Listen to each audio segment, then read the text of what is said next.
इस वीडियो में मैं आपसे मोटिवेशन की बात करने जा रहा हूँ।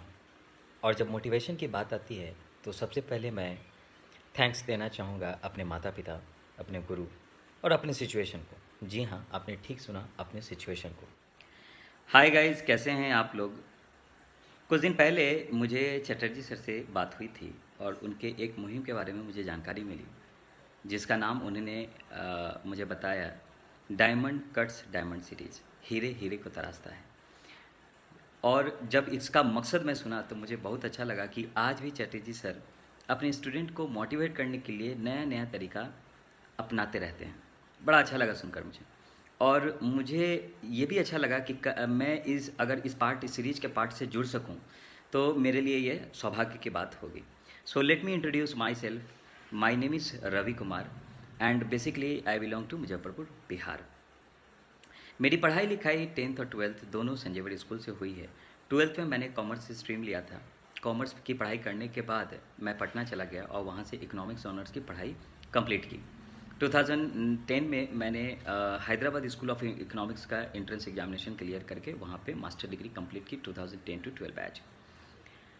कंप्लीट करने के बाद मेरी जॉब टाटा कंसल्टेंसी सर्विस में as a business analyst job लगी। और वहाँ के बाद मैं दुनिया के सातवें सबसे बड़ी बैंक HSBC और क्रेडिट रिपोर्टिंग एजेंसी जो कि इक्विफैक्स, वो भी वर्ल्ड की well non credit reporting agency है, आज मैं वहाँ पे सीनियर बिजनेस एनालिस्ट के रूप में काम कर रहा हूँ। अब बात मेरे नेचर ऑफ जॉब की, मैं करता क्या हूँ बेसिकली। मैं रिस्क मैनेजमेंट जॉब प्रोफाइल में हूँ और मैं क्रेडिट कार्ड इंडस्ट्री और लोन डिपार्टमेंट का पीछे से एनालिसिस करता हूँ, बैक एंड से। अभी कुछ दिन पहले मैं बैंकिंग के काम के लिए मैंने 3 कंट्री विज़िट किया, दुबई, रियाद और बहरीन।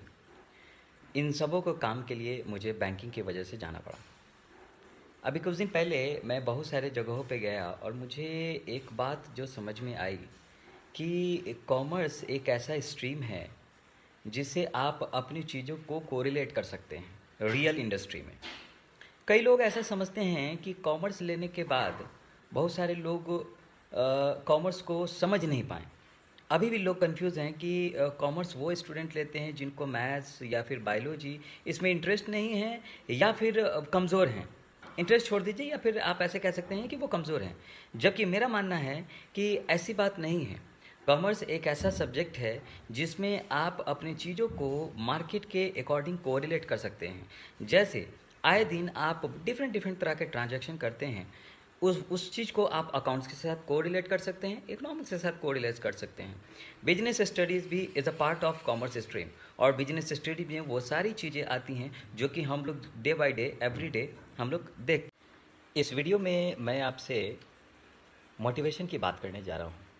और जब मोटिवेशन की बात आती है तो सबसे पहले मैं थैंक्स देना चाहूँगा अपने माता पिता, अपने गुरु और अपने सिचुएशन को। जी हाँ, आपने ठीक सुना, अपने सिचुएशन को। अगर ये सिचुएशन कई बार लोगों को गलत राह पे भी लाती है और कई बार लोगों को जीना भी सिखाती है। तो मैं ये ज़रूर बोलूँगा कि मेरा जो खुद का सिचुएशन था उसमें मैं किस्मत वाला था कि मेरे गुरुओं ने और मेरे माँ बाप ने बहुत सपोर्ट किया। मैं उन परिस्थितियों से निकल के आया हूँ जहाँ पर मैं ये सोच भी नहीं सकता था कि मैं आगे की पढ़ाई लिखाई कैसे करूँगा। लेकिन ट्रस्ट मी, मेरे गुरुओं ने मुझे एक बात सिखाई थी कि जो लड़ता है वही जीतता है।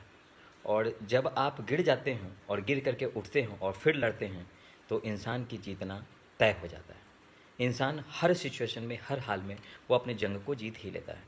तो आप विश्वास करें कि अगर जीतना है तो आपको हर परिस्थिति को, हर सिचुएशन को ये समझते हुए कि ये चैलेंज मैं एक्सेप्ट करता हूँ, स्वीकार करता हूँ, और इस सिचुएशन को एक्सेप्ट करते हुए आपको आगे बढ़ना है, हर हाल में आगे बढ़ना है। तो मेरी जो सिचुएशन थी, मैं उस सिचुएशन के आधार पे खुद के बारे में बस इतना ही कह सकता हूँ कि मेरे गुरुओं ने मुझसे सिर्फ एक लाइन कहा था, उठो, लड़ो और आगे बढ़ो। ये 3 चीज़ें जब आप करते हैं तो अपने हर हाल में आपको सफलता मिलनी ही मिलनी है। जब इंसान अगर एक बार सोच ले कि मुझे ये करना है और करना ही है, तो फिर उसको कोई हरा नहीं सकता। ट्रस्ट मी, जब आप मैंने कभी नहीं सोचा था कि मैं हैदराबाद स्कूल ऑफ इकोनॉमिक्स, जो कि इंडिया की top school of economics institute है, उसमें मैं 8th रैंक लाया। मुझे खुद भी विश्वास नहीं हुआ कि क्या वाक़ई ये मेरा ही रैंक है। लेकिन ये कर गुज़रने का कहीं न कहीं मुझ में जो जज़्बा था, वो मेरे खुद के सिचुएशन से था। खुद के ज़िंदगी से लड़ाई थी और मैंने लड़ा, मैं आगे भी बढ़ा। कि मैंने ज़िंदगी में पीछे मुड़ के कभी कुछ नहीं देखा। जब भी मैं सोचा, अपने आगे के बारे में सोचा। पीछे क्या हुआ मैं भूल गया और यही मोटिवेशन मुझे बार-बार मिलता रहा। Thanks to my parents, teachers and my situation. Once again, thank you. पढ़ाई की वजह से मुझे अपने मुज़फ़्फ़रपुर शहर से बड़े-बड़े शहरों में जाने का मौका मिला। आपको जान कर के हैरानी होगी कि मैं आईआईएम अहमदाबाद और आईआईएम इंदौर जैसे कैंपस से भी मैं वापस आया हूँ। तो एक छोटे शहर से एक बड़े शहर जाने में इंसान को क्या कठिनाइयाँ होती हैं, किस तरह के पॉजिटिव और नेगेटिव इफ़ेक्ट देखने को मिलते हैं, ये मैं आपको थोड़े से शब्दों में बताता हूँ। वो ये कि एक बार क्या हुआ कि जब मैं हैदराबाद स्कूल ऑफ इकोनॉमिक्स का पहला दिन क्लास था, तो उसमें वाई.वी. रेड्डी, यानी कि उस समय में रिज़र्व बैंक ऑफ इंडिया के गवर्नर थे और हम लोगों को इंडियन इकोनॉमी पढ़ाते थे। तो पहला दिन इंट्रोडक्शन हम लोगों को देना था और उसमें जब मेरी बारी आई, चूँकि मैं 8th रैंक था, तो मेरा 8वां नंबर था, तो 8वें नंबर पे कॉल हुआ मेरा। मैं इंट्रोडक्शन के लिए गया तो मेरी इंग्लिश उतनी अच्छी थी नहीं। तो इंग्लिश जब बोलने की बात आई तो दिल्ली यूनिवर्सिटी के लोग और अदर स्टेट के लोग जो थोड़ा ढंग का इंग्लिश बोल लेते थे, और चूँकि मेरा ऐसा नहीं है कि मैं इंग्लिश जानता नहीं था, लेकिन वो फ्लुएंट नहीं था मेरा।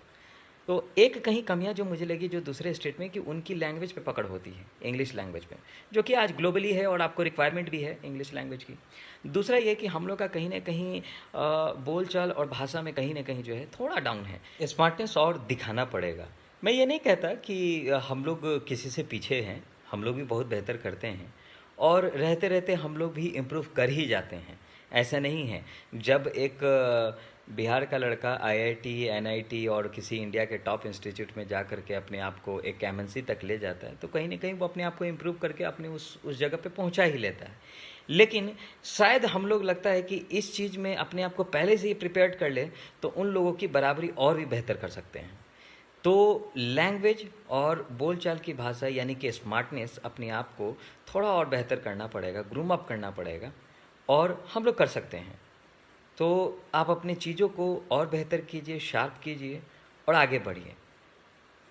और ऑल द बेस्ट। मुझे अच्छा लगा आप लोग से बात करके। और जब भी ऐसा कोई सिचुएशन हो, आपको किसी चीज़ की जानकारी चाहिए, तो आप चटर्जी सर से मेरा नंबर ले सकते हैं और मुझे कांटेक्ट कर सकते हैं। मैं जीमेल पे अवेलेबल हूँ, फेसबुक पे अवेलेबल हूँ, व्हाट्सएप पे अवेलेबल हूँ। सोशल मीडिया पे मैं बहुत ज़्यादा तो एक्टिव नहीं रहता, लेकिन व्हाट्सएप पे मैं आपको रिप्लाई ज़रूर कर सकता हूँ। Thank you all, thank you so much and have a great day.